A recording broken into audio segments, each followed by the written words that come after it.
Let's party.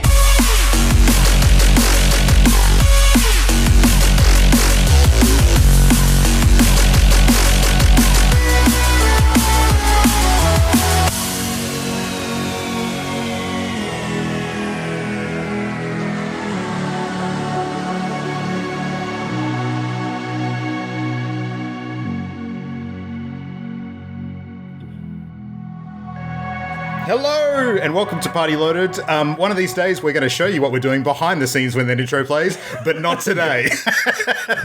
welcome. Stay on the intro deck. Absolutely.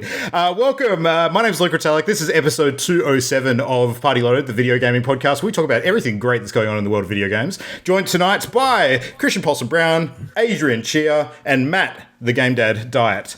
Gentlemen, hello. Hello, Luke. Hello. Thank you for having us, as always. Yes. Thank you for inviting us you? into your home. Thank you for coming through the opening of my home. The door. He means the door. No. Okay. So seriously, we were talking about like weird science stuff before we started because this is going to be a weird theme running through tonight. A straw. We had a debate about how many holes a straw has, right?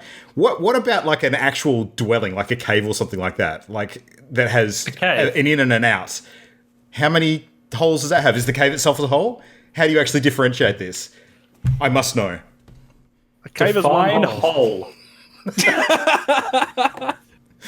I don't know. How would you define a hole? An unbroken. That's WH. Oh, that's asshole. All right, you're fired, Google. All right, well, we can talk to Google later about that. Anyway, tonight's topic, of course, is going to be chatting all about weird games. So I think we've got some pretty good recent examples of the sorts of things we're going to chat about. But we will get onto that a little later. We've got some other games to talk about in the meantime. So we'll kick off tonight like we always do, chatting about this week in gaming. And I kind of want to hear from Christian first tonight, because you've been playing an old game that is going to very shortly become a new game. So I have indeed. But first of all, this episode of Party Loaded is brought to you by Suntory Strong Zero. Oh, Suntory. Relaxing time. Make it a Suntory time. Right. Anyway, back to the show.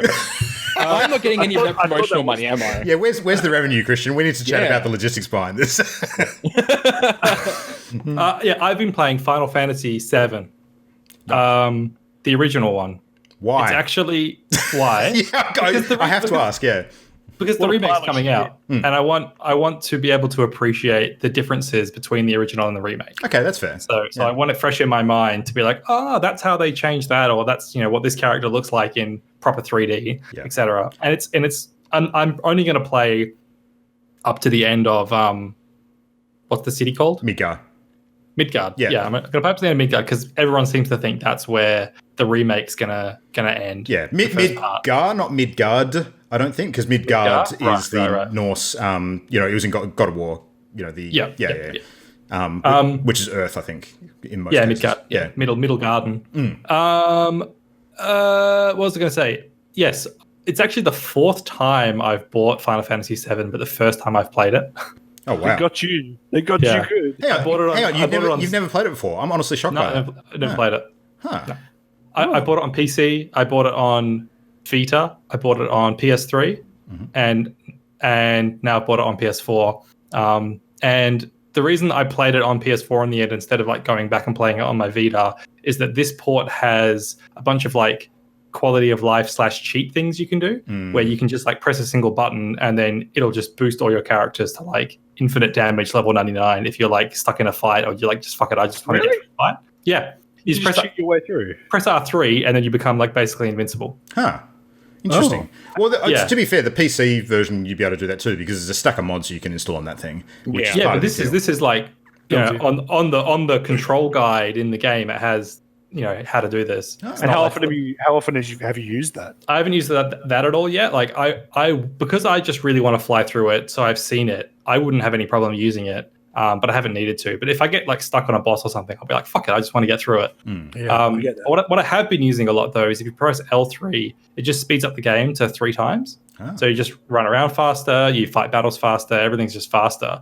And that has been awesome because the game's quite slow, really, like quite plotting. So I just want to blitz through it. Dude, when you get to the later summons in particular, like Knights of the Round, I'm sure you've heard about. That thing just takes an age to get through the animation. So I've seen Knights of the Round. Yeah, that's crazy. And there's one other thing you can do. Oh yeah, it's not really like a cheat. It's just if you press the trackpad in, it will arrows will appear on the screen telling you where all of the doors and entrances are. Because a lot of the backgrounds are like pre-rendered pictures, sometimes it's kind of unclear where you can actually go because it's just like a matte picture. So it'll actually just tell you like, oh, there's a door here, here, and here, which is handy in case you're like missing anything.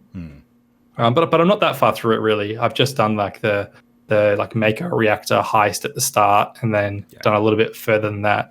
And it's pretty much just.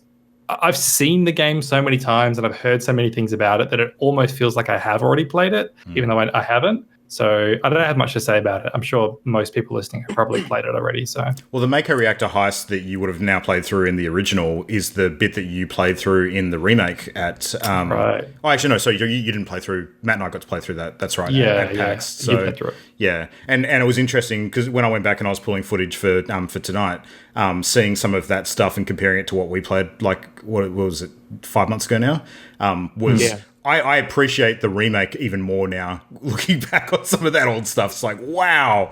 Like, I remember it being old and basic, but the difference now is just, like, unreal. So, yeah. The big Popeye arms. Yeah. Possibly one of the really cool things about Final Fantasy VII, like, I haven't actually played the game at all myself, but there's so many mysteries in it. Like, there's a whole bunch of areas that you can activate using a very long sequence of events that make the game super weird and allow you to bring certain characters back that you're not supposed to be able to bring back. Right. And it seems like the game was made to have an alternate ending where they lived. Yeah, it's actually really, really fascinating. Like, if you ever get the time, go and look up some of the videos that people have done, like, research where they've dug into the game's code, and it's one of those kind of unsolved game mysteries almost. And it makes me wonder what they're going to do with that with the remake, right? Yeah. Like, are they actually going to lean into that, or pay homage to that? So well, there's some super weird sort of cosplay stuff later on that I'm curious if they're going to lean into a bit as well, because there's definitely some gender fluidity sort of scenes there. It's quite. I know fun. what you're talking about, and I've heard that's fully in it. I hope so. Yeah, they can't take it out. It's part of the honeydew in. Yeah, exactly. Yeah. But the other interesting thing, in terms of what you were saying, Matt, about hidden stuff, is a lot of people who haven't played Final Fantasy VII before don't realize this. But most Final Fantasy games, you have your sort of core cast of 8 characters. It's usually 8. But in FF7, and I think this might be true of maybe a couple of the other games too, but especially of FF7, one of the main 8, Vincent, who's the sort of edgelord, sort of vampire-esque guy who's not actually a vampire. He is actually a character that is a hidden side quest. So it's very possible to completely miss him and not even know. You really have to know what to do to sort of go hunt him down. And obviously, by the time that the game came out and was popularized and there was game guides and all that sort of stuff, prevalent, most people knew how to go and get him. But I wonder if someone playing now without any of that information at all would just easily bypass him and not even realize. So... I know FF6 had at least 2, maybe 3 characters that were optional. Okay. And, I think FF7, from what I understand. Sorry, go on, Adrian. Oh, and 9, I'm pretty sure I had 1. You might be right about something that. like that. Yeah. But I think 7 has at least 2, because I know that like Kate Sith is missable as well. There's like some dialogue choices that if you make, you'll miss out on Kate Sith, apparently. That sounds about right. Yeah. I mean, when we say missable, some of them are fairly obviously, you kind of find them without too much trouble. Vince in particular, I remember being a lot tougher. So yeah, right. Yeah. Is Kate Sith the villain of the new Star Wars movie? No, it's the other parent of Rey that never got discussed and got cut when the movie rewrote the last one. So yeah. That's how it all works. Gotcha. Yeah. So, yeah, no, that's cool. I think Final Fantasy VII, despite the fact that it's been pushed a little bit, is going to be one to super look forward to. So, definitely. I admit it is tempting. Also, like I have played Final Fantasy VII to a point. Like most Final Fantasy games, I usually play them. Most Final Fantasy games follow the pattern where you follow the main storyline, and then there's a point toward the end of the game where you have full reign of the open world, where you need to go and trigger like the final phase of the game. And I usually get to that point, want to do all the side quests and collecting and stuff, and then eventually fizzle out and don't finish the game. And that's true of 7, 9, 10. I think 8 is the only one I actually finished, but I played all those other ones up to that point. So it tends to be a bit of a track record. Well, the funny thing with this one, Adrian, is you're not going to get to finish the game because they're not releasing the whole thing in one hit. Well, that's true. So, to me, that's the most interesting part of this. Like, I think the rest of how the game's going to be is almost a known quantity to me at this point because I've seen the new graphics, I've seen the new gameplay, I know how the systems are going to work. I want to know how they slice it. Like, that's the thing that's a mystery. So, yeah. But yeah, speaking of mysteries, Adrian, what have you been playing this week? Yeah. I have been playing. What did I play last? So I last played Fallen Order and Resident Evil 2, and since then I was looking for a new game. And because those games were quite expensive over the break, I was looking for something a bit cheaper. And so I was browsing through the Steam store and hit the like sale button, and was just going through the list, and I saw Void Bastards on the list, and I think that's currently donating part of its proceeds to the wildfires. Is it happening? Void Bastards is an Australian-made game, so yeah. I think there's something going on where is it part of the Humble Bundle? Sale. Yeah, I think it might be. So I think it's because it's on sale. It's anyway. Luckily for me, that's I'd like to claim altruism, but that's not why I bought it. I just bought it because it was on sale. And then so it's interesting because it intrigued me because it's a roguelite, and obviously I have a bit of a proclivity for those style of games. It is I'll start with like the visuals first. So it's sort of a cel-shaded comic book style art style. It's set in space, and the theme of the game is sort of like a scavenging, looting roguelite. So the idea is you play a prisoner, one of many, many respawning expendable prisoners. And you are actually controlled by this little robotic backpack that plugs into your spine and manipulates you. So what happens is the game encourages you to make your way across a star map. And this star map has many, many branching paths. And the main driving force of the game is that you need to build a series of items to progress the story along. So the first thing you need to build, from what I remember, is an ID card, because you're part of this. It's got this similar to Outer Worlds. It's got this kind of cynical corporate vibe going on, where you're an expendable slug and you don't matter, but the company loves you. Go out and start looting these other company derelict vessels that are in the void. And so the star map is laid out with multiple branching paths, and for you to move your own ship between each location, use up fuel and food. So it takes one fuel and one food to move to a new derelict ship. You can then dock on the ship, and then what happens is you go into the ship, and that's when it becomes roguelite. And it's a first-person perspective roguelite where you've got kind of like an FTL, Fast and the Light style map, and each area on the ship is labeled differently. So you've got like the bridge, the reactor, the hyperdrive, all these different areas of the ship, and they all kind of interact differently with what you do in them. So if you go to the bridge and activate the terminal, it will show you where all the items are on the ship. If you go to the hyperdrive, you can scavenge fuel there, which means you can make more jumps when you go back to the map. If you go to the cafeteria, you can get food, which you also need to go along the route along the map. But what it actually ends up being is a lot like Outer Wilds or Fallout, all those kinds of games where you're going around these ships, opening every drawer, looking in every locker.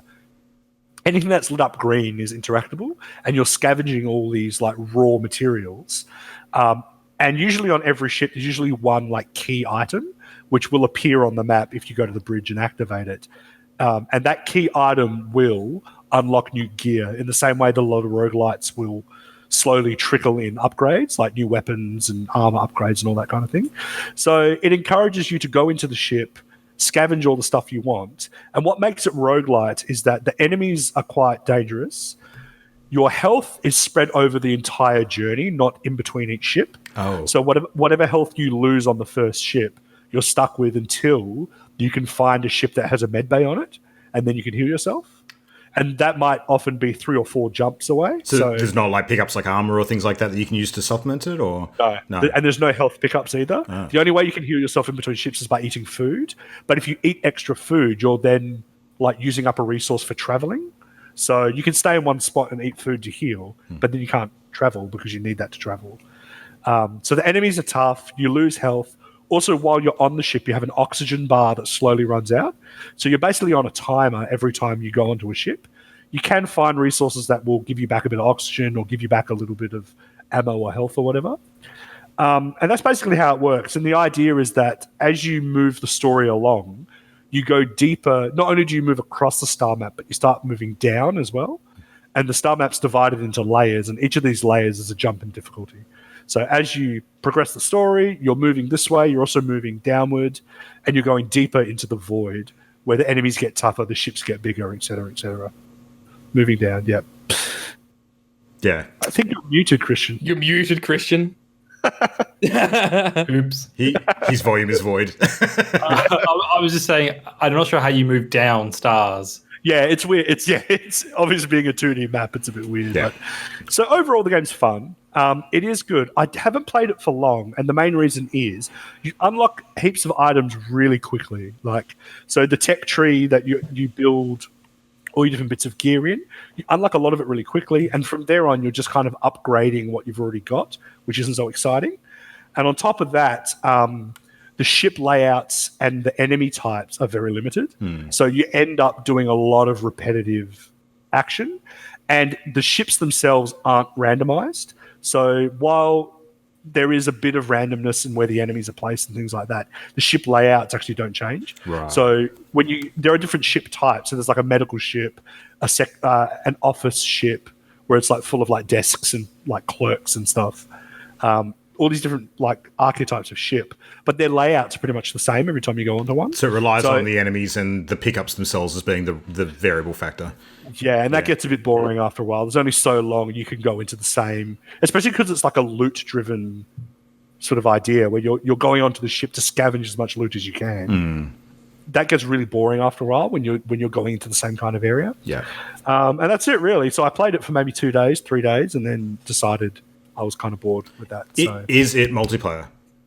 No, not from what I've seen. That's disappointing, because that could be a cool thing to do multiplayer, I think. Yeah, that'd be cool if you had 2 people going onto the ship together and coordinating. And it does what it does have, which is maybe the coolest thing, is that it has a bit of a Resident Evil vibe in that there are some enemies that appear on the ships that are like impossible to kill, and they will look for you while you're on the ship. They'll like Mr. X style, like Mr. X or like Nemesis. So they'll roam around the ship, and sometimes it took me a while to realize, but you're not meant to really fight everything on the ship.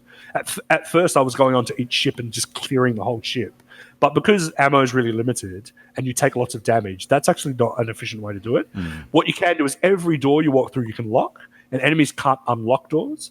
So there's a bit of strategy of like luring an enemy into a room and then locking both the doors so he can't get out and things like that. But yeah, it does create a bit of tension in that regard. So yeah, kudos there. But it is fun if you get into it and you like it and you can maintain your interest. Then, yeah, I'm sure it'd be good. But I got a bit bored. So that's Void Bastards. How much did you pay for it? Do you remember? 20, I think 20 on sale. 20 on sale? I think it's normally 40 something. Okay, which is actually I think pretty pricey for what it is normally. So. Yeah, it is fairly say, new. Good on them for sticking by the name Void Bastards, because I know there was another game called Stealth Bastard, and they had to, or they didn't have to, but they changed it to Stealth Inc. because they wanted to like avoid getting caught in like filters and stuff. So I remember that. Yeah. Yeah, so that was good. The other game that I just dipped back into yesterday is Dishonored 2. So I played the original Dishonored. Actually, I think Christian recommended it to me. Yep. And it's an interesting recommendation because I know that Christian knows that I hate stealth games. Like, I don't like stealth games. And we were talking about it before the podcast started, but I don't like rogues. I don't like that archetype of character. I don't like any of that, really. So it's really strange that I really like Dishonored. Because I thought because of the powers. Yes, that is a massive part of it. And I know, like one of the original games, like this Thief that goes way back, I think that did have powers in it too, but it was like an earlier archetype of the kind of first-person stealth game where you've got like crossbows and sneaking and taking people out from behind and that kind of thing. It is the powers that kind of drives it, but even more so, it's the tone of the world. It's very BioShock to me. Like even the character models and the environments, and kind of like the creepy dystopia kind of, not dystopia because it's not in the future, but it's like a Victorian dystopia, isn't it? Yeah. And that kind of vibe is very BioShock, and I do dig that. Like, that's certainly carrying me through. If it was a game set in any other time period with any other kind of like weirdness. Hey! Corvo. Corvo. One of the main characters, Corvo, wears that mask in the game. So yeah, that's cool. Yeah, so that's mainly what's carrying me through it. And according to Steam, before I started playing it yesterday, I had 26 hours racked up. And a testament and perhaps a worrying fact is that I cannot remember anything about the game. I played it for 26 hours, and I'm playing through the game, and I'm like, I don't remember any of this. Like, wow. I have vague like sense memory of like, oh yeah, I remember the kind of vibe of this setting, and I remember roughly that, but yeah, it's telling that I can barely remember anything about the game. It's very good. It's really good, and hopefully I can get all the way through it this time and not drop it, because I did drop it last time for some reason. I think I remember saying to someone that like I can't remember the reason. It was something to do with it being kind of repetitive, but right. I think I'm in the right mind frame now, and I'm even going for a non-lethal playthrough. So in the game, it's kind of like Deus Ex, other games where you have the option of sort of killing enemies or knocking them out non-lethally. And in Dishonored 2, it does reward you for a non-lethal playthrough by creating less chaos in the game. And chaos is like a statistic that will determine other factors through the story. So we'll see how that goes. The last thing I just want to say is I played the first mission yesterday. According to the summary at the end of the mission, apparently I played it for 9 hours, but I don't remember playing it for that long. I think I left my computer on. Right. But it was probably at least 5 hours, because I was trying to do not only a non-lethal play, but a ghost playthrough, which is where you never get detected, which means an enemy never spots you. On top of that, I put it on. On top of that, I put it on hard, which means they're even more sensitive to you, like being in the area. So I had it on hard. I was trying for a ghost playthrough. I did it, and then right at the end on the summary screen, it was like spotted twice. And I was like, bullshit! Like, that's bullshit! Like, I was never spotted, but I guess I was. So from now on, I don't care about the ghost playthrough anymore. The guards are clearly not getting paid enough. They saw you and just went, eh. Absolutely, yeah. And I mean, after like that many hours of like carefully like reload, okay, go that way, reload to get like, no, you got spotted. It's not like Metal Gear where it's like, what was that noise? Yeah. No, these dudes spot you from like a mile away. So yeah, it is cool because it creates almost like a roguelite sort of situation where you'll enter a room. Kind of like the Arkham games, you'll enter a room and you have to like plan out your strategy. Like, okay, so if I warp up there, sleeping dart that guy. Oh, but then that guy will see me. Okay, so if I go that way instead and take him down from behind, then go over there and put that. There's quite a. And every time you try to do something and fail, you kind of reset back to that original point and try again, because you're trying to like not be spotted or not kill anyone. So I am kind of enjoying that, but we'll see for how long. Yeah. Nice. Yeah. I really don't know much about the game. I've never played it. I own it. I've never loaded it up. Like, you've got the mask. Have you played the first one? No, never. What? Really? Yeah, really. I was going to say, like, Dishonored 1. I freaking love Dishonored 1. I played the shit out of Dishonored 1. Yeah, like I know it would be my thing, totally. Like, and to be fair, the reason why I've got this is because Matt and I were fortunate enough at PAX to be part of a giant Bethesda loot drop. So, and they were giving away some pretty sweet stuff. I think Matt got the Pip-Boy box at the same time. I got cheated, basically. Yeah, you had nothing. Like, at the time, it was cool, but now in hindsight, it's like I got fucked.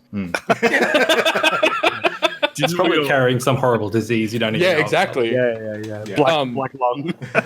but funnily enough, like, I've had the same problem as you, Adrian, where like I have booted the game up multiple times and then dropped it. Yeah. And it's like it's no different from Dishonored 1. It's more of the stuff that I really enjoyed from Dishonored 1.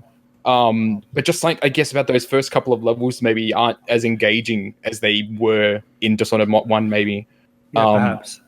Dishonored, it's one of those really interesting series where like I can see what they were going for with the design of it, but I always get a little bit frustrated sometimes. It's like the most fun way to play the game is the way that gives you the worst possible outcome at the end. True. Yeah, it's true. A good example is like the character that I'm playing, Emily. She's got like a skill tree with all these different powers. Almost 3/4 of the powers are pretty much null and void if you do a non-lethal playthrough. Yep. Because some of them are like, do more bloody executions. More like your X does more damage. Your X does more damage. You turn people to ash when you kill them. Like, if you're doing a non-lethal playthrough, none of those are useful to you. So and it encourages you to do a non-lethal playthrough. Yep. So exactly. Yeah. It's funny. like, it's kind of dichotomous. The chaos, like there's some really little effects to it. So like in the first game, I think it would be apply the second one too. But the more chaos you sow in the world, you'll see like more rats running around in the streets, and like it changes the world to be a much more unpleasant place. And it's like, wow, I'm really fucking this place up. Oh, so it's like it's like almost like an entropy effect on the rest of the setting. Yeah. Okay. And Dishonored 2 has the same thing. Instead of rats, it's these things called blood flies. They're like giant mosquitoes. Oh yeah, I saw one of those in a trailer earlier this morning. It was really gross, coming out of like a corpse's stomach sort of thing. Yes. Yeah. Yeah, it's cool. I mean, it's really great, and I liken it to like almost like a novel where if you're not in the right frame of mind to get into it, because it is one of those games that like suffers from that like book, like we talked about last week, where there's tons of books everywhere that you got to read through to get the lore of the world, and sometimes I don't have the patience for that. But yeah. You've got DLC to look forward to after that potentially as well, don't you? Or was that like a separate adventure? There was a thing that came out after Dishonored 2, which was I thought it was DLC, but it was almost like a 0.5. I think it was like standalone DLC. It might have been. It was. It almost was a bit like the Uncharted Lost Legacy kind of thing, where they took characters from and made like a separate adventure, which was like a minor kind of side tale. So it's like something of the Stranger or something. Yeah, I can't remember. It's like, I don't know, Mask of the Stranger or some crap. Yeah. Google it. Look that shit up. Yeah. Nice. All right, well, I might dive in next. So my gaming this week has actually been driven by the latest PS Plus free games this month, which one of which is Goat Simulator, which super fucking weird game. Probably get a mention tonight, but I didn't play that. What I've been playing is the other one, which is a super fucking awesome game, and that is the entire Uncharted the Uncharted Nathan Drake collection. Yeah, so I've kicked off playing the very first Uncharted because I can't remember if it was you guys I spoke to. It might have been. Might have been the other game, but when Uncharted 4 came out a couple of years ago, love the shit out of that game. Definitely one of my favorite PlayStation games from the catalog. Just absolutely awesome. Lost Legacy as well. Just amazing, good games. Never played 1, 2, and 3 though. Like I feel like, I felt like coming into 4, like I was able to sort of catch up on a lot of the sort of story with the way they kind of set that up. What's that? I always feel like jumping onto franchises in like late entries. Oh no, don't get me wrong. Like sometimes I'm okay with it, sometimes I'm not. In this case, it was kind of like a footnote. This is awesome. I have to go back and play those. And I kind of feel the same way about The Witcher in a way, but probably less so with Uncharted, because Uncharted, I think that the characters are a lot easier to get your head around, because I think it's pretty clear. You know who Sully is. He's kind of like Nate Drake's father figure who was involved in his upbringing. He's a bit of a rogue. Like he's almost like a kind of enabler Han Solo type character who's kind of like the organizer of a lot of the criminal shenanigans they get into. Nathan Drake's pretty straightforward. He's number one scarer. Is he? Sully. Fucking hell. Scully. Yeah, okay, yeah. God. Not me podcast. Interestingly enough, the character that I probably knew the least about, which plays a huge role in Uncharted 4, is actually Elena Fisher, who Drake ends up marrying. And this was her sort of origin story as well. I actually thought that she came into the Uncharted series later than the first game, but I was wrong because she's in like the very first scene of the very first game. I'm like, sweet. So get to learn a bit more about this character. She's pretty cool. Like I like the voice actress. I like the character in general. I think her background is sort of like a journalist slash reporter working for like it was like a travel gazette or something that's a bit more spicy. I don't know the exact nature of her job, but Sully being quite young in it, and a lot more of that background around sort of the Drake family and the Drake family legacy, and that kind of stuff. You do learn about in Uncharted 4, but sort of getting all of that from the ground level in the original Uncharted is very cool. But the one thing I'll say about it is that, and I'm sure that the HD remaster is part of this, but the Nathan Drake collection, in terms of like general gameplay and quality of game, like even from the very first one, it freaking holds up, man. It's good. Oh yeah, it's aged really well. Yeah. I was going to say that, like, the problem with Witcher is that the moment you go back from Wild Hunt thinking, wow, I really enjoyed Wild Hunt, I'm going to play the first Witcher game, you go back and you play it, and it is a nightmare. Yeah. Like, the combat system in it is terrible. To the point of which I don't know how the series actually ever picked up, because the combat is so bad. Yeah. Boobs. That's how it picked up. Yeah. Yeah. Bathtubs and boobs. European standards of sexual freedoms. Yeah, exactly. I mean, the thing I will say about Uncharted gameplay is that the Uncharted sort of gunplay has never, to me, been a high point of the game. Like, it's okay. And I don't think it's significantly worse than the older games. Like, it's still not great in those games. It was the worst in 3, actually. Oh, really? Okay, I guess. Yeah, they did something to the tracking, or like the spread in 3 that made it worse. I can't remember exactly, but interesting. I'm sure. Did you play through all of them? Not yet. I'm still working through 1, so I will get to the other 2. Yeah. So my intention is I'll play through 1 and then stop and have a pause, and I'll play some other stuff, and then I'll come back and I'll do 2 and I'll do 3. 2's the best. 2's the best. A lot of people tell me that 3's the best. It's interesting. No, they're wrong. Okay. Their opinions are wrong. Right. All right. Now you're learning. Interesting. Yeah. That's how you review something. Well, 2's the one where Claudia Black's character comes into it, isn't it? What's her name again? Chloe. Chloe something. Yeah. Claudia Black Chloe Fisher. She does. Sure. Chloe Fisher. Yeah. Is it Chloe Fisher? Yeah. No, not Fisher, because that's Elena. Chloe something. Chloe. Yeah. Chloe. Yeah. Let's go with that. Yeah. So yeah, that'll be cool. Chloe. Looking forward to it.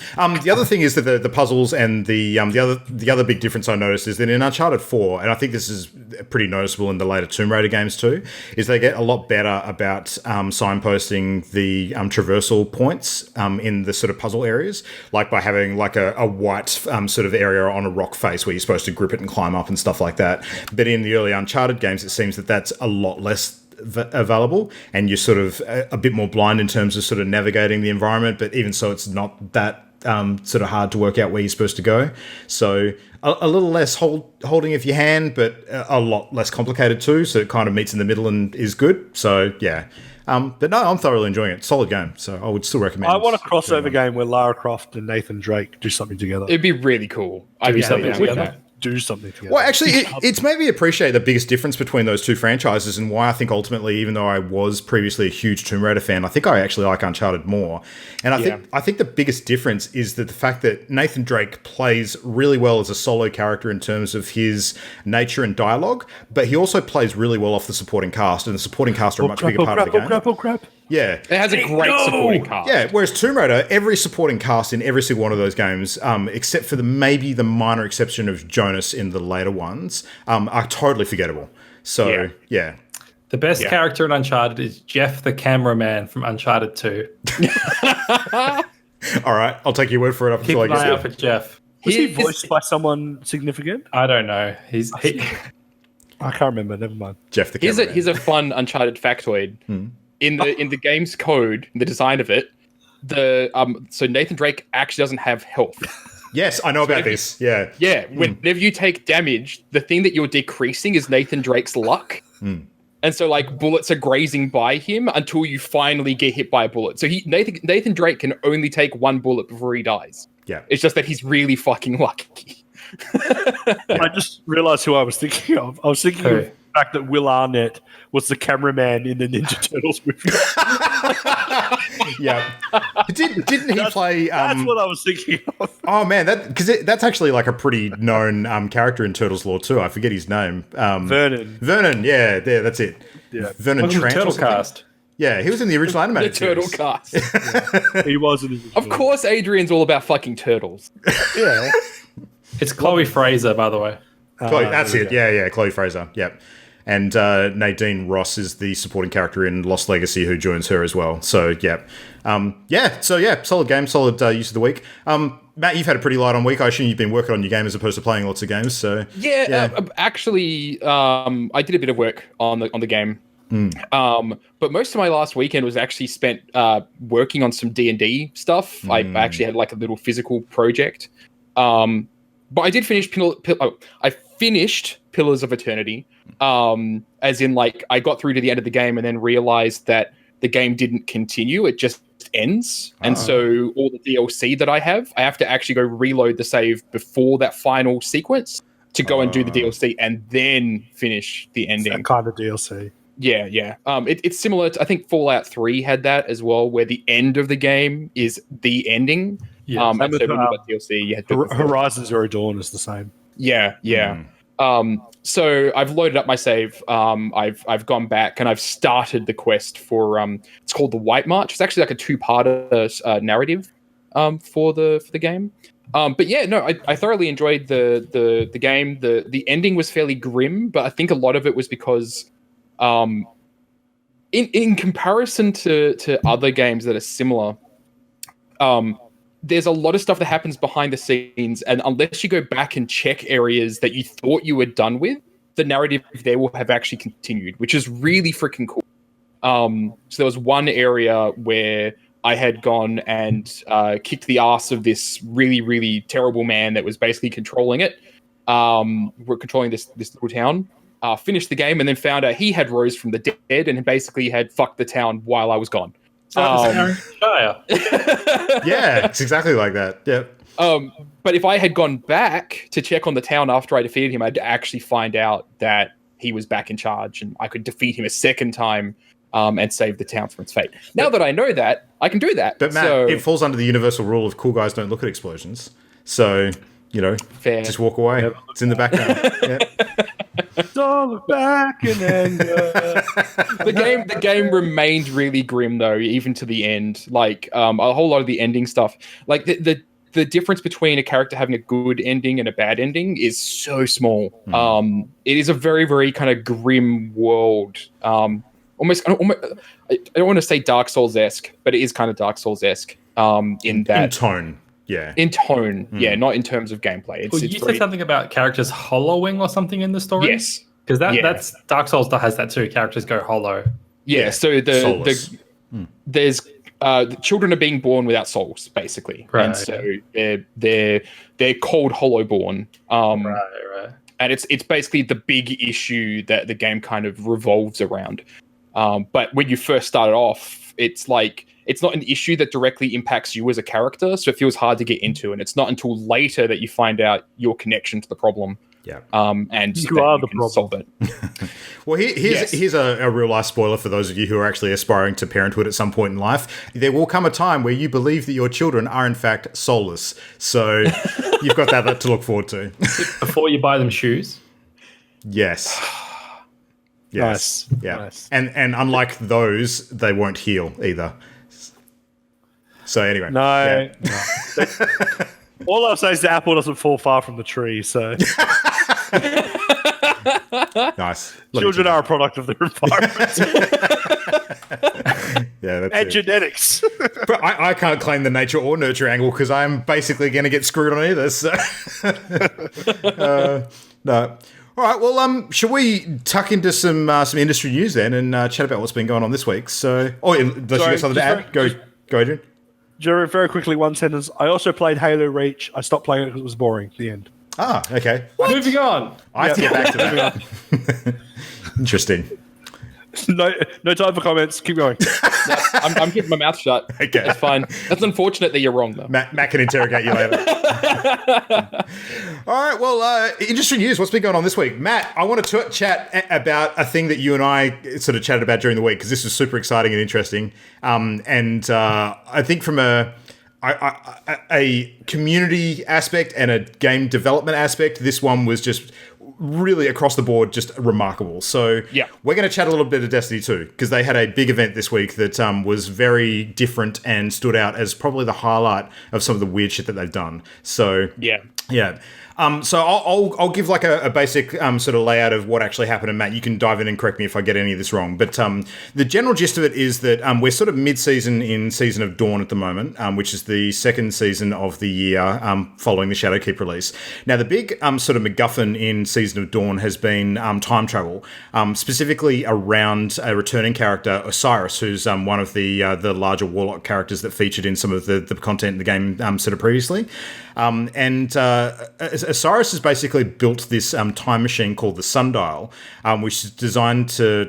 it was kind of like a failed experiment, but it's been kind of hijacked by the Cabal forces, and they're using it to basically go back and mess with time and trying to change the outcome so that they won the big Red War, which is kind of the thing that the main Destiny 2 campaign's built around. And of course, your big activity for this season is you need to go back and fight them in different times in time and stop them from doing that. Actually, yes. Yeah, there's you go back to the past and you go to the future. So yeah, you totally do both. You're yeah. all over the place. Yeah, that's good. But where this gets interesting is there's been a lot of stuff happening throughout the season where you actually go back in time and pull things out of it. Like you actually rescue a major character who we've spoken about before, like a Titan legend called Saint 14. So you go back and you rescue him. That's a big part of the quest. Now, after the reset last week, the previous week they had a new legendary exotic weapon that dropped, and there was a short quest for that which everyone knocked out real fast, and everyone was sort of left a bit wanting, thinking, oh, is that it? Is that like one of the major pieces of content for the season? We're kind of in that bit of a low patch at the moment, sort of mid period. What they didn't realize is that the immediate week following, Bungie stealth dropped a new thing into the game that ended up being one of the largest sort of collaborative events that I think the game has actually had so far, and they didn't announce it. It wasn't on the roadmap at all. They just put it in there and people just discovered it on their own. So what happened is people sort of going into where Osiris is located in the Sundial basically spoke to him, and Osiris set them up on a special mission to go and explore the corridors of time, which are kind of like this nebulous sort of void space that you can sort of run down a whole bunch of corridors and sort of explore around the place. And all the mission was just explore the corridors. That's all it said. So people were jumping in. I know that's what I've always wanted from an expansion: more corridors. Yeah, exactly. Just jump in and explore. But anyway, so people jumped in thinking, this is some sort of mystery. It's worth sort of unveiling and solving. So let's play around. So they dive in. They start exploring the corridors, and basically there are a series of linked corridors and large rooms with enemies in that you sort of fight through. And previously this stuff had appeared in the story content for the arc in this season, but it actually had been a lot of it had been blocked. Now the ways have sort of been opened up, and it turns out it's actually a giant maze that they were setting people up for. And there was information that was popping up in the game world, sort of on different planets, sort of linked to some of these new artifacts that are part of the season as well. So you actually see these symbols pop up in these different things. And it ended up being this huge community sort of focus on interpreting what the symbols mean, how that relates to directions in the maze, them running through and trying to work out, basically which way to go to uncover the next bit of the puzzle. There were 19 bits of lore that opened up that people could actually sort of find by going through these different routes, and that culminated in like a combined puzzle which gave people a new emblem. And then after that, everyone realized that no, Bungie's not done. There is actually a puzzle that everybody gets a unique piece for every hour or two to their account, and in order for everyone to work it out and solve like the final step of it, it required the collaboration of the entire international Destiny community coming together. A whole bunch of streamers got on board, like a whole bunch of people sort of in the sort of more known content creator space got involved and started puzzling this thing out. It was like a 5,000 piece puzzle that everyone needed to contribute to. It was freaking insane. So you would have seen a second ago some of the images of some of the mapping that was being done by the community. There was like spreadsheets that people were jumping on as a community and adding to. People were streaming and literally inviting people into their game to pick up where they left off in the corridors to save time so that they could jump in, get their code, pass it on, move off, the next person jumps in, so on and so forth, like chaining it. And just the whole thing was just seriously freaking cool. People eventually worked out the solution. I think the credit goes to a guy by the name of Glad, if I'm remembering correctly. So. Yeah, he was kind of the main person that was leading the whole effort. In a big way. So. It wasn't really like a world's first kind of situation. Like obviously everyone sort of came together and contributed. And at the end of the day, the thing that it led to was a new quest for a new exotic fusion rifle. So it's not like a world-changing sort of end reward. But I think for a lot of people that got involved in it, the reward wasn't really the point. It was just the fact that this stealth dropped. It came out of nowhere. Bungie didn't explain anything. Everyone just had to work it out on their own, and everyone just rallied together and did. And it was just really freaking cool to see happen. So yeah. I think the puzzle was really cool, but Bungie kind of screwed up people's expectations with it. Yeah, potentially. Yeah, like the big problem is that the weapon that we've gotten access to as a result of this massive effort was one that was already on the roadmap for the season. We've actually known the weapon existed, but we didn't know how we were going to get it. It was actually supposed to drop next week, not this week. And so when the Corridors of Time opened up, people weren't expecting it to be connected to that weapon. They were expecting it to be like a lot of the lore was actually hinting that it was connected to a weapon from Destiny 1 called the Vex Mythoclast, which is a time travel related weapon. And so everyone was super excited because it's like, hey, this is actually a stealth exotic that we're going to get access to. Yeah. But instead, we unlocked access to a weapon that was already on the roadmap, which disappointed a lot of people because it was like, well, that we haven't solved a mystery. We've just gotten access to a thing that we already knew was going to exist. And the interesting thing is too, like people are going to have access without having to do all the maze stuff as of this week now as well. Like you just pick up the quest without having to do all that stuff. So and that's unfortunate. And I'm going to give people a second here to avoid spoilers. Luke, I'm assuming you've gone and done that final code. Yeah, I did every bit of it. So yeah. So tune out for like 2 or 3 minutes. But the whole way that thing plays out, the fact that you are going to your own grave is fucking cool. Yeah. Especially with the dialogue that plays over it. I have theories about the sword that's in the top of the grave. Yeah. I think it's actually a sword from Destiny 1. Like the real reward here is the lore, not the weapon that you get out of it. Totally. I don't think the exotic we expected to get anyway, right? Like it's on the roadmap. We were going to get that either way. But the really cool reward was definitely the lore part of it. And it just makes me curious now because it feels like it's setting up something that is going to happen later on. We now know that our character's going to die. And like permanently die. So how are we going to stop that happening? Well, you mentioned as well, and this is something that spins me out too, that apparently this is one of the examples and one of many examples in the game apparently where if you had actually played Destiny 1 and carried your account over to Destiny 2, it actually changes some of the stuff that you get in this scene. So that to me is mind-blowing. That's like Mass Effect level of character carrying on sort of level story progression. So so for my character, when Saint 14 was giving his eulogy, he rattled off all of my titles I'd earned, which was basically everything that I'd done in Destiny 1 in addition to the Destiny 2 stuff. So like for you, if you had only played Destiny 2, he might be calling you, the champion of the Red War, the man who killed Cade's killer, or avenged Cade.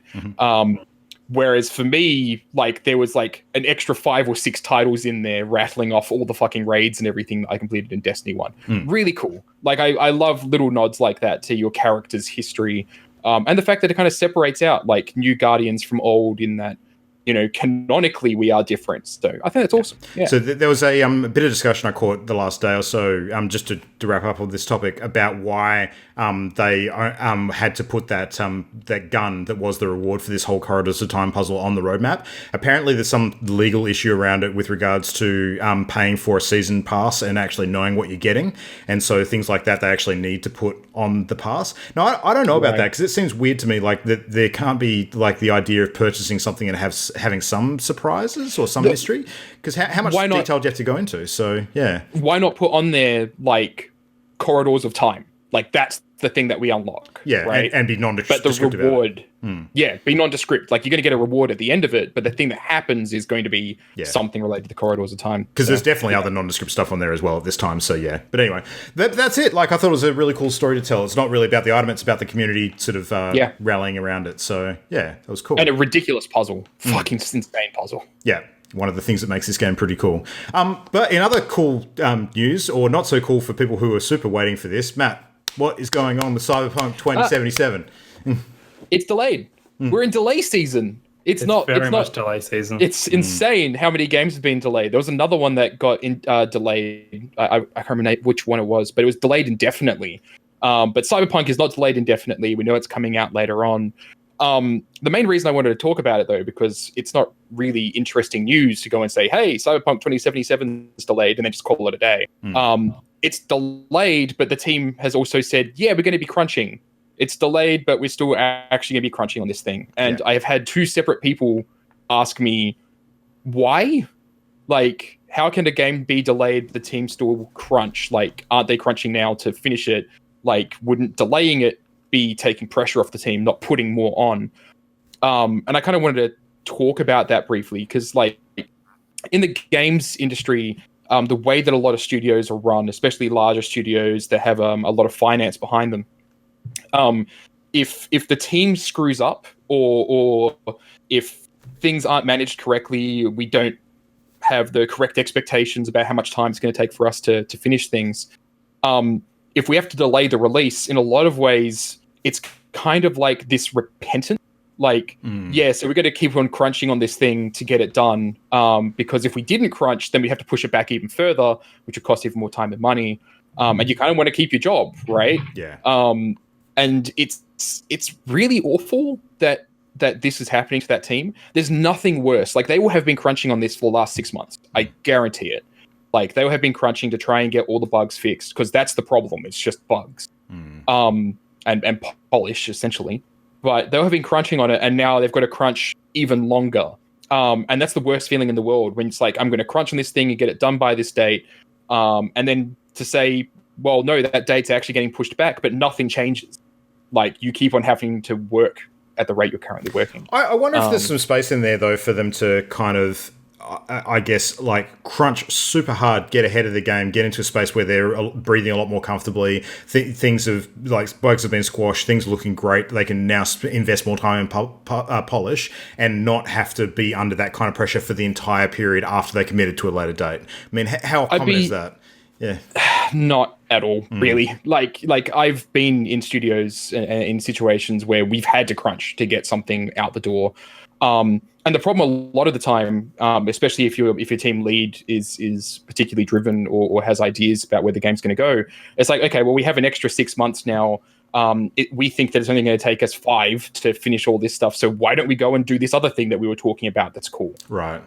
And so just more pressure ends up getting put on the team. And it just depends on the team leads. I don't know what the situation is inside the studio, outside of the fact that they're going to be continuing to crunch on it until the game's done. So. Well, in addition to that, too, we've been hearing quite a bit of chatter this week about Cyberpunk multiplayer being worked on as well. Yeah. So, and that's apparently not going to come until 2021 at the absolute earliest, so potentially even later than that. But I don't know. That sounds weird to me, leaving it so long after the game's initial release. So. Well, they said it was a different project. They said it was a Cyberpunk related, but a different project. So okay, yeah. Could be. I mean, in a way, that's what they said. So if we look at maybe one of the comparisons that you could draw to, like, Grand Theft Auto 5 and GTA Online, like GTA Online, while it sort of uses all of the assets and, you know, a lot of the set pieces of the game, as a product, it is very different. So it could be a similar sort of situation there. Yeah. Yeah. Yeah. But that was it. That was it for me. I just wanted to rant for a moment about how shitty and how much it sucks for that team. Yeah. But hopefully, you know, once it's done, it's successful and gets good reviews. Sits in that weird cross-generational spot now as well. So yeah, that's probably part of the problem, honestly. They should just work. They will have started on that. Just work harder, Adrian. Yeah, get good. just head over there and crack the whip yourself, Adrian. That's what we need. More crunching, I say.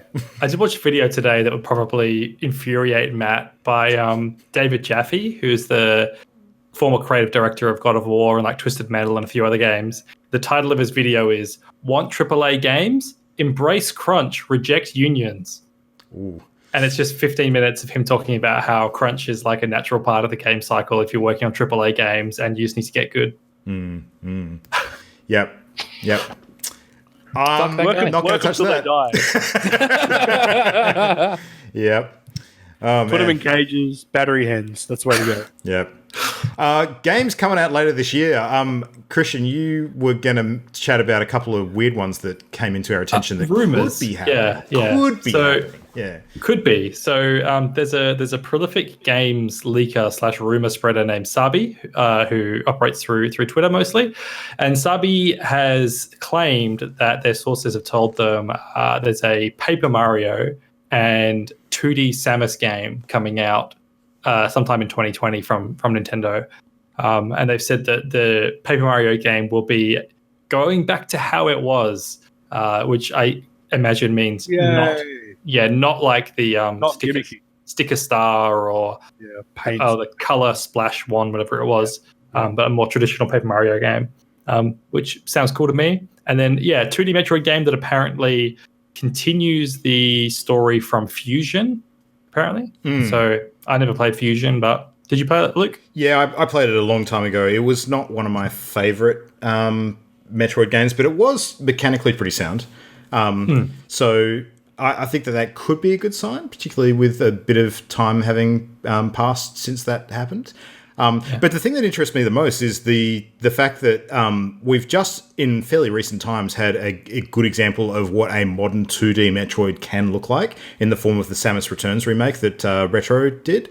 And that game is fucking good. Like, real good. So something for Switch of that nature, if not better, as long as Metroid Prime 4 is still in development, somewhere, which I believe, I'm just looking it up now, I think is actually being handled by Retro as well, because it was initially going to be Bandai Namco and then it got handed over. Yeah. So that studio working on both titles seems weird to me, but if that's the case, then that's good, because I would trust them to do a good job. Yeah. They haven't.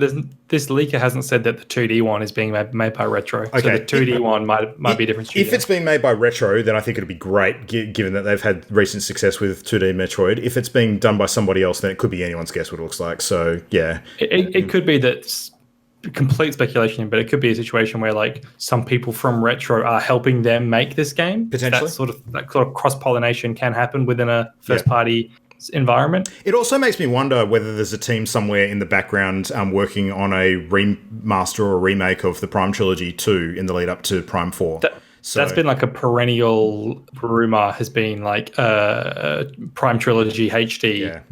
Maybe not a full-on remake, but just like a HD version of Prime Trilogy. It's never been confirmed, but it makes so much sense. And if it is happening, you've got to wonder who's working on it. So yeah, because they released the like standard definition Prime Trilogy on Wii, and then re-released that on the Wii U eShop, but they've never done it at HD. So yeah. Whoever's making it, as long as they're crunching, that's all. Dude. Metroid or Samus, I called her Metroid for a second. Samus crunches. Yeah, she does. Yeah, she does. They should follow her lead. Mm-hmm. Yeah, mm-hmm. Yeah. Just maybe we should take a step from her and start to call this studio culture mothballing. So yeah, they're just mothballing. Don't worry, guys. Yeah. When you've got to really sort of pack all of your efforts into a short space of time and keep things rolling, you're mothballing. It's not crunch. Yeah. And then you drop a bomb and explode. Yeah. And then you shine. That's what I'm going to do to all of you. I'm just doing it to wind shop. Funny. But I'm going to call you Captain Crunch from now. Captain Crunch. No, that's David Jaffe. But no. If you call Matt Captain Crunch, he will become a serial killer. So just watch out. Captain Crunch. Oops, all lawsuits. I want to see a parody Twitter account now that's Captain Crunch, and it's like a parody of like a AAA game, like lead. We should totally do that. Yeah. Let's just totally do that. Like the Nintendo, not the Nintendo, the Sony president one that they had for. The Kasserai one. Yeah. Yeah. Oops, all delays. That's Oops, all delays. That's been this month. Yeah. It's awesome. But yeah, I'm certainly looking forward to a Metroid game, especially because the second half of 2020 for Nintendo at the moment is they've got nothing really announced. I'm sure they'll have a direct in a month or two that will schedule some things later in the year, possibly these games. But at the moment, it's like Animal Crossing and then potentially the Breath of the Wild 2 thing that we don't know when that's happening. I don't know. Donkey Kong 64 HD? Maybe, yeah. Yeah, you're right though. We don't really know what they're up to at the moment.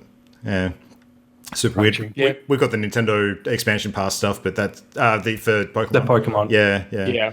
I think Nintendo is holding a whole lot of stuff close to their chest for E3. So Yeah. Yeah, interesting. well, they're not really doing it for E3. They're doing it for their direct around E3. Yeah, that's it. And it's an interesting thing about E3 still, sort of even with Sony not attending this year.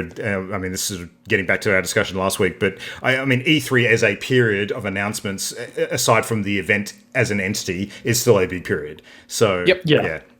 Absolutely, yeah. Yeah. All right. Well, anyway, let's jump into our main topic for tonight. We're going to chat about some weird games. So, yeah.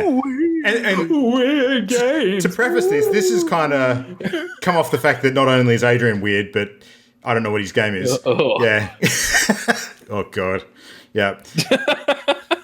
The thing that sort of kicked this off to me, at least, is Death Stranding.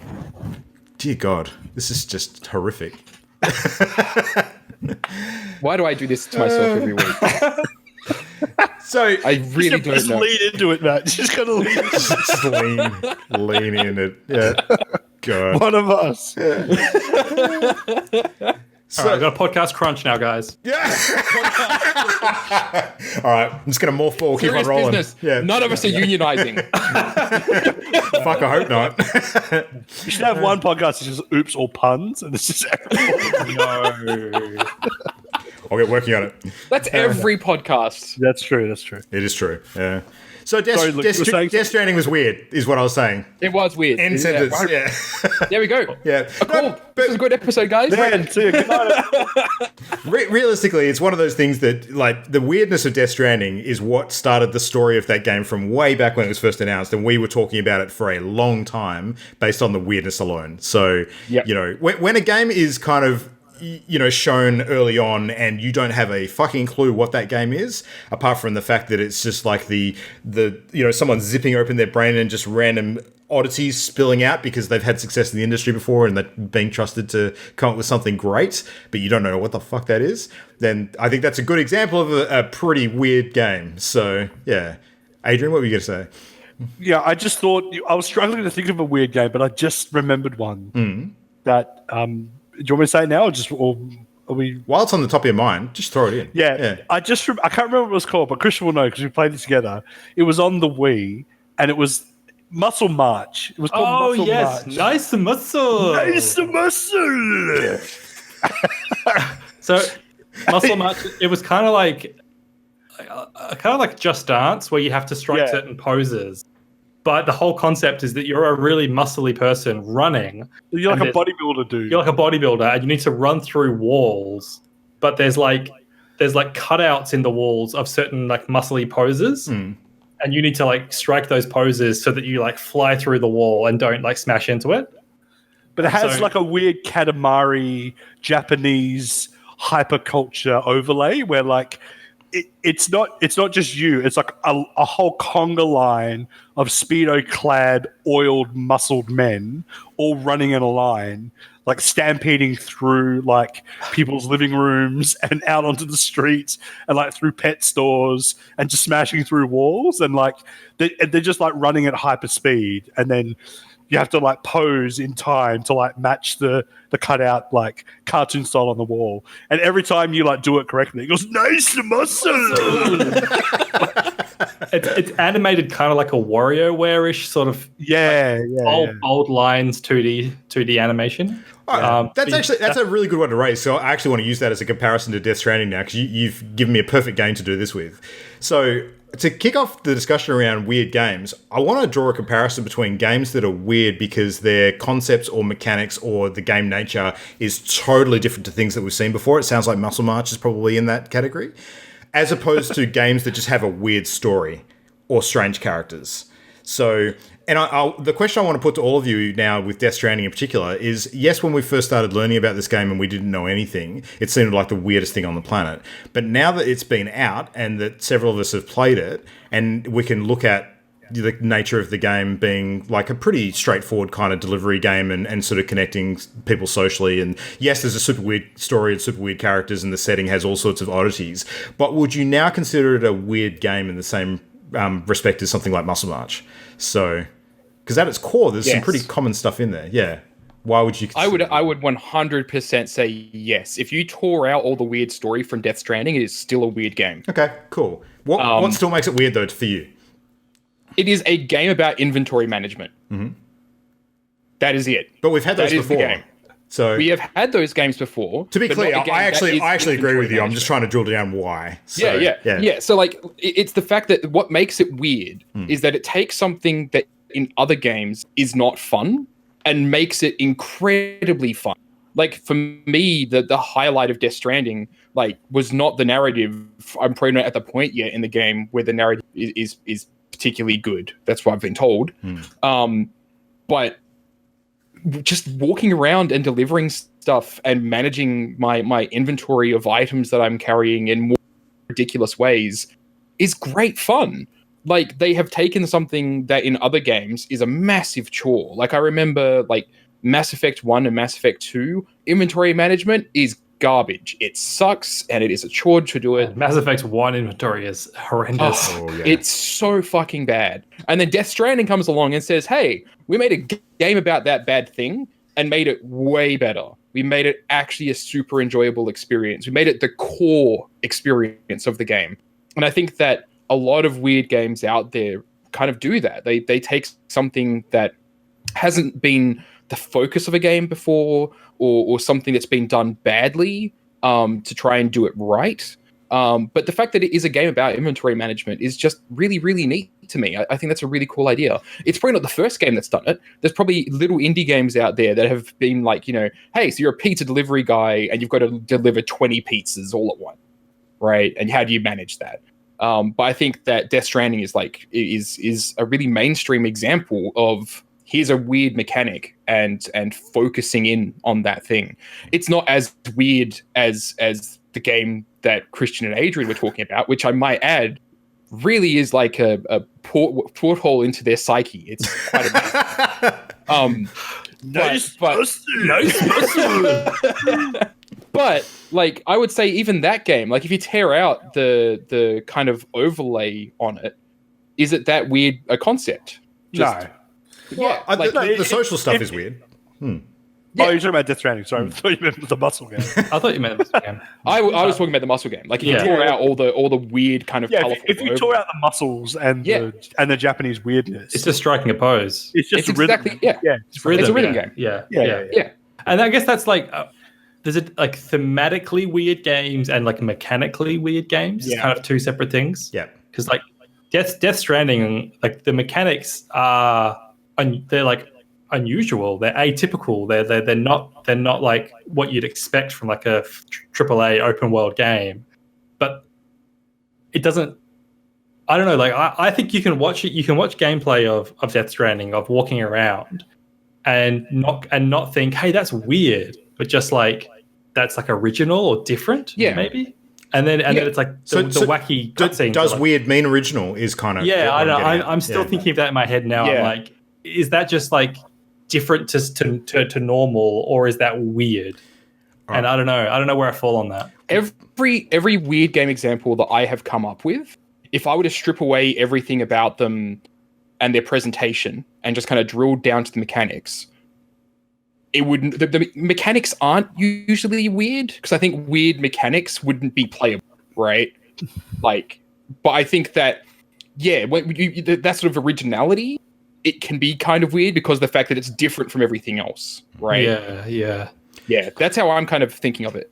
I think, I mean, this is a bit wanky, but I think it's sort of like weirdness is defined by what's come before it. So you know that game, I can't remember what it's called, but the one where there's that little man in a pot and he's got the pickaxe and he has to like climb. That's the getting over it. Okay. Well, that's weird. But now any game that comes after it that has the same mechanic is not weird because it's already been established that that's so anything that's new and hasn't been done before and it's kind of off the wall might be considered weird. But then mechanics wise, I mean, but any mechanic that's already been done before, it's no longer weird anymore once one person has done it. Thematically and like art style wise, that's a bit different because stuff can continue to be weird regardless of how the game plays. Yeah, but like even getting over it with Bennett Foddy, right? like if you strip away everything visually about it and the voiceover, and you make it just a game where you're a sphere with a line and you're launching yourself around, it's just a physics game, right? I would still There's consider nothing that a little particularly bit weird about it. odd. It's a little bit odd, Yeah. but there's nothing weird about it. It's more original. So then, if we're reducing everything down to like ones and zeros, what game is weird then? I don't think there's any game that is mechanically weird. Like I said, I think that a mechanically weird game would be unplayable. Let's throw in Game. let's throw in another case study, because I want to show you guys a clip, and we can discuss this one as a potential example for this chat. So now this is one that I think it was Christian shared earlier today. The trailer for Deer Simulator. Deer Simulator. Deer Simulator, yeah. Many E's. So this goes for about 2 minutes, but I'm going to play the whole thing, so I think it shows quite a bit of good stuff on it. So especially towards the end, there's some crazy shit. Yeah, so you guys will have to sort of look at the delay for a second. But the clip shows a bit of mechanics of what you think the base game is early on, like with the deer sort of running around and stretching its neck almost like a giraffe and repelling off things. It looks like there's like Spider-Man web slinging. Yeah. from a deer neck. Yeah. Is what it looks like first. Yeah, it's exactly what it's like. But then it takes a turn. It takes a big turn. So Bipedal deer appears. yeah, absolutely. So you've got this weird bipedal deer stuff, and I didn't realize that was a different deer. yeah. And I mean, there's even more after that too. Like you've got like other creatures start getting involved. There's a weird Sharknado thing there that appears in the clip. You've got elephants flying Is that around. Link's horse? A Pona, maybe. No idea. There was a video linked by game developer Rami Ismail earlier today where it showed the deer picking up guns, and it does these like flourishing poses with the guns and then replaces its horn with guns, and you can just run around shooting from your head. It's ridiculous. Yeah. Yeah, you'll see in a second. There's a like a collection of animals that it's coming up on screen now. That this is great. Join this up. is what we need. Yeah, It turns into like a mess. This is what will save 2020. yeah. It's like Games a Voltron. Like this will save 2020. Yeah. So Fuck Doom. Like this is. So one of the earliest versions of this kind of thing, like that I can remember, is Goat Simulator, and it's sort of topical because it just came on PS Plus this month. And I've never played it before. I'm kind of intrigued to play it just for research sake. But like, if someone asked me, footage of real deer. yeah. If someone asked me what kind of game A+. Goat Simulator was or what kind of game Deer Simulator was, beyond saying it's a sim, I couldn't actually tell them what the gameplay is. Like, I haven't seen any of this later footage. It has footage of like a legit looking mech game. Like a proper that Demon X Machina. It looks like that game. If you want to see something ridiculously cool for this game, go pull up the Steam store page for it. It is so clever. It is super clever. I was disappointed when I saw the game was called Deer Simulator, because then it was like hinging itself too much on like the wacky simulator genre. Where if it had like a more creative name, I think that I'd like it even more. yeah. I think it should just be called Deer. Yeah. Like it should just be called that. That's way more interesting. It's like the Untitled Goose Game angle. Like, exactly. Yeah, you call it Deer. Imagine if Untitled Goose Game was instead called Goose Simulator. Yeah. No. Right. But maybe they didn't want to just call it Deer, because then that creates an uncomfortable moment when someone asks what it's priced at. So They should have called it Captain Deer Oops All Antlers. You're really on the oops all thing. Is that because you saw my viral tweet, Adrian? About Actually, that's probably what it was. it must be, yeah. Probably subliminal in there. But I really want some of them, though. I think that's why. I keep all berries, whatever it is. all our subscribers, send me a box of Oops All Berries.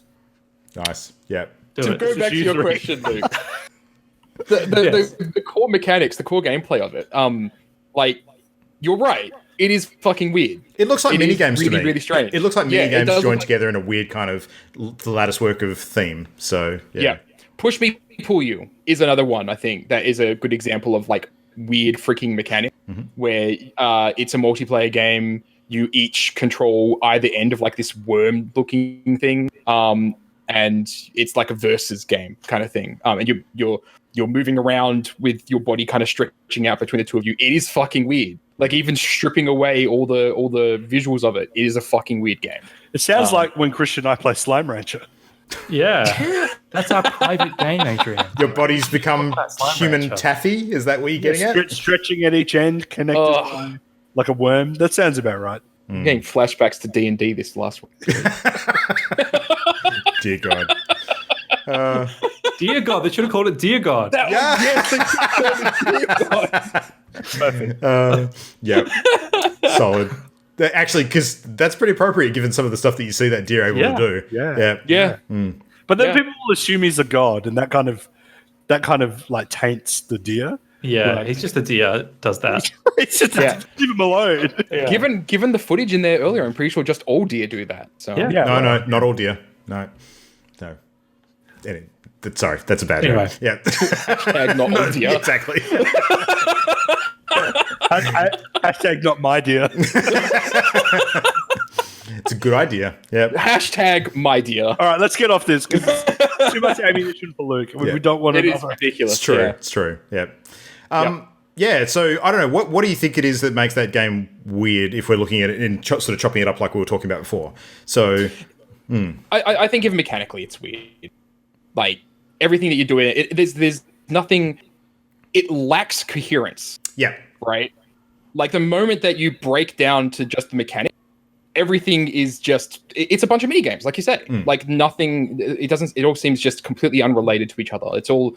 I forget on the Steam store page they kind of market itself as a city destroying simulator. I forget exactly how they word it. It's weird. Okay. Um, Because if it But- was just but, mini like- games connected by like a loose theme of like this sort of suburban overworld where you are a deer in most of these different scenarios in different ways, shapes, or forms.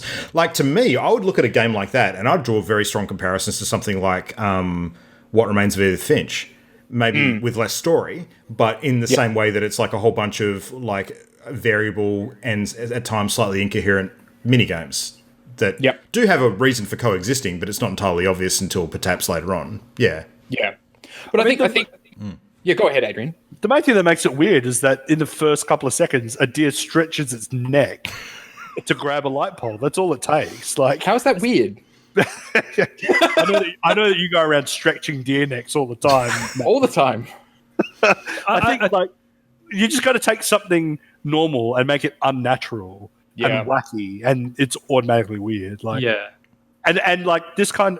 Although it ironically, it's not as weird because we have already seen like a random weird livestock game. So it's not actually as weird as it may appear to be because it is building off the success probably of something that already exists. If you swap the deer out for a goat, it could be a Goat Simulator sequel, Yeah. Yeah. 100%. and that wouldn't be weird anymore. That would be it's another Goat Simulator.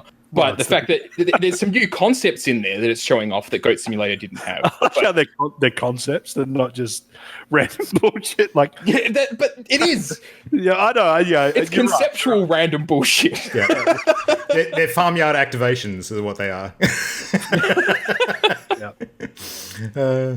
Yeah. No, it's. I agree with you though, Adrian. But I think that some of these things just double down on how odd they are. That even though Goat Simulator came first, I would still look at this game and all of the consistency it has with that, and still go, "This is still fucking weird." So, Yeah, absolutely. Yeah. Absolutely. Yeah.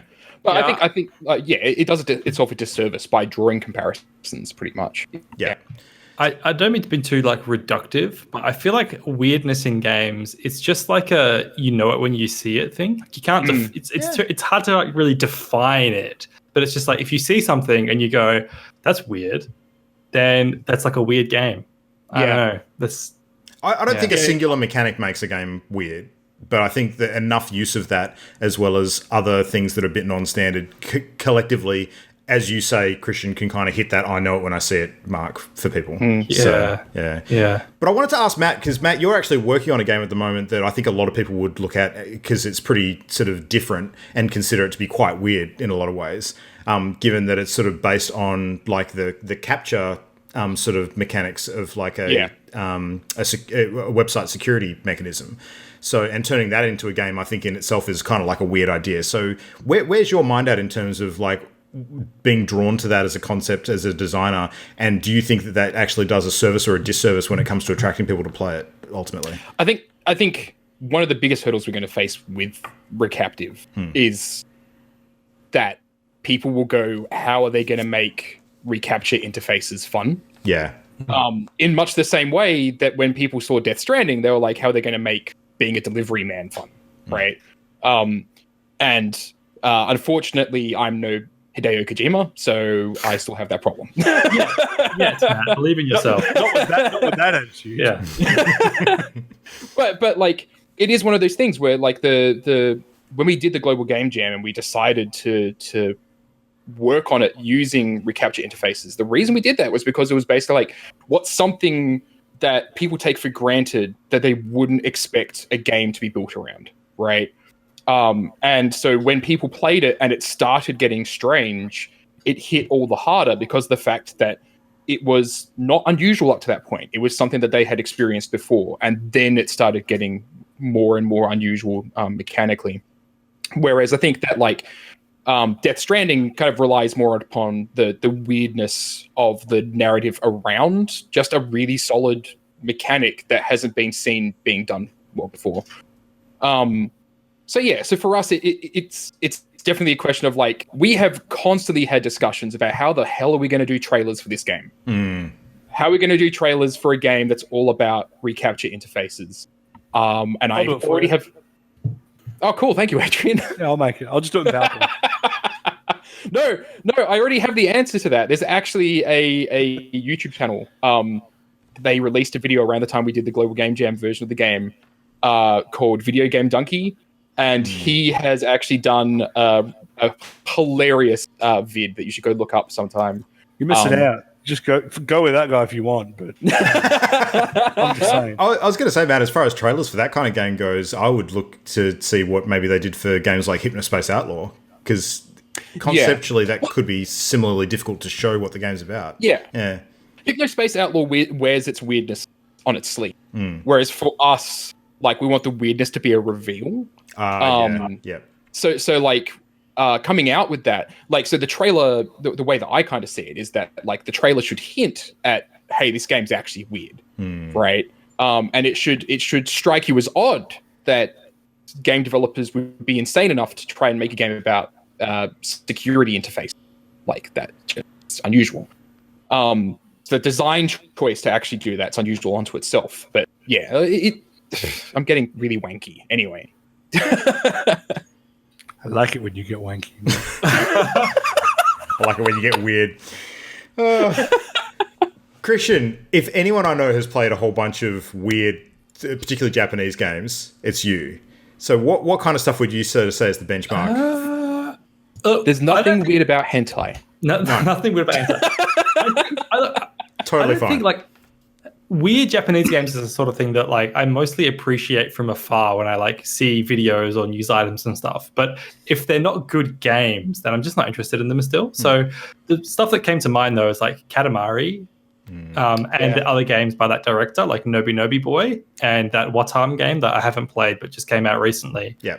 But like they have this hard to define, quirky animation style. And like Katamari Damacy is about, you're a little prince who's the son of the king of all cosmos, and you start by like rolling up little objects in your house like a matchstick or a battery, and then as you roll things up like a giant dung ball, you can roll bigger and bigger things until you're eventually rolling up like planets. And like Matt was saying before, mechanically it's not too dissimilar from like, it's quite a straightforward puzzle game where it's just like, what size is this object? If it's within a certain range, you can pick it up, and then once your ball expands, you can pick up bigger objects. Right. And that's reducing it like that isn't that weird, but when you actually see it in action with all of the animation and the music and the sound, it is super weird. But do any of you actually know Nobi Nobi Boy? Do you know what Nobi Nobi Boy is? Oh, I know Nobi Nobi Boy. I know the name. I've not seen the game. So I know someone else called Nobi Nobi Boy. Nobi Nobi Boy was a game where you are like a stretchy man. You're like a little stretchy man. This is not helping. And in the game, you stretch. and you stretch around different objects. And the more you stretch, the longer you get, right? That's generally how it works. Communally, everybody playing the game, all your stretchiness gets added together into one giant stretchy person in space. And it uses real distances in like space. So like the distance between the Earth and the Moon. And the game is like, after like a month of playing, communally everybody had stretched far enough that they'd stretched from the Earth to the Moon. So it's like at school when you get hold of like a packet of giant lucky bands in one of the classrooms. You can't compare it to anything. And all the kids share the lucky bands out and they start joining them together and stretching them as long as they possibly can. I guess. It sort of, yeah. But what... in the one way that it is also stretching something, yes. It's about stretching. Well, the thing I liked about it, right, is this game came out in, I think, like 2011, I want to say, off the top of my head. But because the distances in space are so massive, it was only like 2 years ago that people stretched all the way to like Saturn. Yeah, and it's a PS3 game, so you can't even play it on PS4. But people are still stretching through space, just trying to stretch to the next planet. Yeah, and it will take years until people get to like the next planet. But people are still trying to do it. And I think individual planets actually unlock levels. I think so. Yeah. It actually doesn't like it was planned so that eventually people would get there and it would unlock something. I think there is content out there. Yeah, but it takes years to get to it. And the smaller the community, the longer it takes to. It'll be like Game of Thrones, where eventually the stretching will overtake how much we know about the universe. And then we'll have to start filling it with like crappy endings. We'll be learning about the universe from Nobby Boy. Exactly. Nobby Boy is the way that we're going to perceive the universe. I don't know. It seems like a bit of a stretch. But does that game sound weird? Yeah, it really does sound weird. Yeah. It also sounds inspiring. It's got this this community aspect of like even Johnny NoHo on his PS3 can travel through space with the aid of like the rest of humanity. I like that. I like it's a Strand game, really. When you think about it is. Oh my god! But you stretch the strands. Yeah, exactly. It's more literally a Strand game. I'm sorry, I'm still stuck on Johnny NoHo. Poor Johnny, he needs some hose. He's doing stretching on his own. And the only other stuff I wanted to mention was kind of like games that break the fourth wall or get meta. So stuff like Doki Doki Literature Club and Undertale as well. Yeah, both games that like once you reach a certain point, shit starts getting crazy, and like both games end up interacting with like Windows files, and they tell you to like check or delete or like look at your Explorer files, and like Frog Fractions as well. Good example. Frog Fractions definitely as well. That's a perfect example. Stanley Parable. Stanley Parable too, yeah. Stuff that gets meta like that, Yeah, Stanley Parable is another really cool example because of the fact that the game's only weird because of its narrative, and it contextualizes all the stuff that you're doing as being weird. Doki Doki Literature Club's a really big example, influence for the game that I'm working on. But so is Pony Island, which is actually one of my favorite games of all time. It's this dumb little platformer that was created by Satan. So Satan has made an arcade cabinet called Pony Island, where you play a pony and you jump over fences. That's the entirety of the game's concept. Except the weird part is that it was made by Satan, and that as you're playing through it, you kind of realize that you can never leave. You can never stop playing Pony Island. And the game gets hyper meta. There are some incredibly cool moments in there that I don't want to spoil because it is so much better if you go and play it. It's like a 2 or 3 hour game. It's called Pony Island. It's called Pony Island. Yeah. But yeah, it's just a whole arcade machine created by Satan thing that steals people's souls when they're playing it. It's so cool. And it gets kind of meta, less meta, like you're not browsing actual game folders or anything like that. But you end up browsing folders in the arcade machine, and seeing versions of the game, that Satan had made. Hey, look, it's version 001 beta of Pony Island. You go and play that in your quest to basically try and escape the game. Is there a version 6.66? Oh, That probably is. missed opportunity if not. Yeah. I've got But yeah, that game's fantastic. I've got another clip I just wanted to share with you guys for a game that came out within the last couple of years, and you probably remember this one when I bring it up. So, what do you guys recall about a game called Everything? Oh, Nothing. yeah.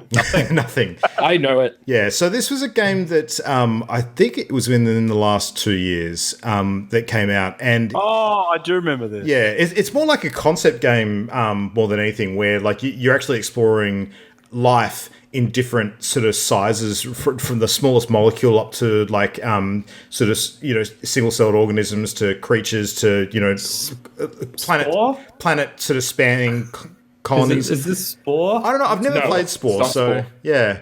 But It is not Spore. it's really weird. It seems to me more like a journey and exploration kind of game, as opposed to anything that has like a definitive endpoint. Because the whole point is you're kind of just like the gameplay works that as you take on like control of something, and then you basically, to take control of something else, you click on it, and then you can take control of that creature, and so on and so forth. And there's different interactions you can make. But I think you actually are trying to sort of advance life through different stages, so that there's different things you can click on and interact with, and it gives you like a weird kind of collection of assets that you can kind of create in game. As a result of what you're sort of experimenting with. It's a super strange concept, and it's mostly to do with sort of exploring how much different stuff you can find in there, I guess. So it's almost like a puzzle game in a way too, is my understanding. I've never played it. I did read up a fair bit on it when it came out, but it just, to me, it sounds like something totally different to what's been done before, and as a result, and also the fact that you've got animals literally just going arse over kettle in their movement animations, it just looks super weird to me. So, yeah. The best part about Everything is when it goes on sale. I'm not even joking. Yeah. That's the only time I've ever seen this game mentioned. Actually, now that you bring it up, I saw like a tweet where it was like everything like 20% off or whatever. Yeah, Oh, Steam, yeah. There's a Steam sale. Yeah. Everything on sale, 20% off. Yeah. Whoa. And people click the link and it's like, oh my god, oh, debated. Yeah. In a lot of ways, though, like Everything is actually about nothing. It's kind of true. Yeah. Oh man. Yeah. Super deep. Super deep. Yeah. I think Adrian's falling asleep. Or he just doesn't know. You just blew my mind. I want to say something controversial, maybe possibly about weird games, and that's that I think that weird games usually suck. I agree. Yeah. Yeah. Yep. Cool. All right. Not controversial at all. Well, I think the reason why they usually suck is because they go too hard on that one aspect that makes them weird, as opposed to having a solid game foundation. Because they're taking risks, and like more people take risks and fail than succeed. Yeah. It's just like so, I was going to say, like, I've got a lot of weird games in my Steam library, and that's because I love playing a lot of indie games, that friends developed or indie developer friends have recommended. And they are the weird ones because of the fact that they can take risks, right? Whereas you're not going to see, you're not going to see EA making something particularly weird and spending billions of dollars on it, because it's a risk. It is a massive risk to go and make something weird. It's why on the other side of the coin, we've got so many remakes and sequels in the industry. Because it's this totally safe, well-trodden ground, and a lot less creativity, but a lot more safety when it comes to the almighty money. So, yeah. Exactly. And those things can suck, but they'll still make money. Yeah. Because, they're familiar to people. So, Yeah. All right. Star Wars. Yeah, absolutely. Yeah. All right. Well, I think that's a show, gentlemen. That was a good one. So, I think it's kind of weird that we're actually finishing on time for a change. So there you go. Yeah. That's weird. Yeah, that is super weird. Yeah. Out of character for all of us, absolutely. So between now and next episode, what's everybody playing? Anything interesting? Anything weird? What's going on? Adrian, what's next on your road trip of sort of oddities that you probably just Dishonored 2. I'd like to finish it, mainly because I didn't last time, and it would be a point of dishonor if I didn't finish it. That was not intentional. So I'd like to finish that, and I'm curious about Pony Island, actually. Play it. Seriously, play it. I want to... And because Christian brought it up, Undertale, I think I should go back and play Undertale. I've tried 3 times to play it, and I've always dropped it. But I like the meta. I want to get to the point where I'm like finding it weird, because I've never got to the point in Undertale where it starts to get weird. Okay. I've only ever gotten like half an hour in where it's just kind of odd but not Happy weird. go lucky and It's not kind of trippy. I would like to get to that. I've got a 3.5 year long bet now running about Undertale. Really? With Imogen, yeah. So Mimo and I bet each other that I bet her that I would finish Undertale before she finishes Ori and the Blind Forest, and so far neither of us have won that bet. So we remind each other of it often. High stakes, obviously. Well, it's a different Very high situation too. stakes. Like she keeps bouncing off that game because of how hard it is. I keep bouncing off of Undertale because I don't like Undertale. So different kind of situations. So apparently I own Pony Island. It's in my Steam library. Give it to me. I don't know how, but maybe I'll play that too. Yeah, there you go. 100% worth playing. Like We should the play it way together. it gets better we've is been to great. Pony Island. I'll install it now. It's only 300 megs. And seriously, it'll only take like 2 or 3 hours tops. I'm smelling a party stream of the month. That's what I'm smelling. Good idea. Should we pony it up? Yeah, we can let's pony do it up. that. Yep. Yeah. Let's do that. All right. Sounds good. I definitely want to be there to see reactions to stuff that happens in the game. It's gonna be so good. Yeah. Awesome. I'd be, I was just gonna say, anything else next week? I Pillars of Eternity. won't be playing Halo Reach. That's what I won't be doing. I won't be playing Destiny. Yeah, neither That's will I. I fair. won't be playing Destiny. Yep. Probably. Luke, can you name all the games you won't be playing? Can I? Yeah. Luke can't do it. No. He plays them all. I'm not going to do that because I'm going to be playing everything. No, I'm not. You have to play it, though. No. I'm totally You not. promised. I'm totally not. You promised No. us. And on that note, that's a show. So thanks everybody for listening. If you've got other weird games that you would like to recommend to us, we want to hear about them. So send in those ideas to the usual places. So mail at partyloaded.com. Hit us up on Twitter at partyloadedshow. Facebook, just search for partyloaded, and you can find all of our other stuff, including YouTube, Twitch, everything else at channelendgame.com. Send me some Captain Crunch. Oops, all berries, please. Thank you. Send me some Suntory Strong Zero, please. Don't send me anything. Send me some fucking help. Thanks, everybody. From us, good night. We'll see you next week. Night. Bye-bye. Bye.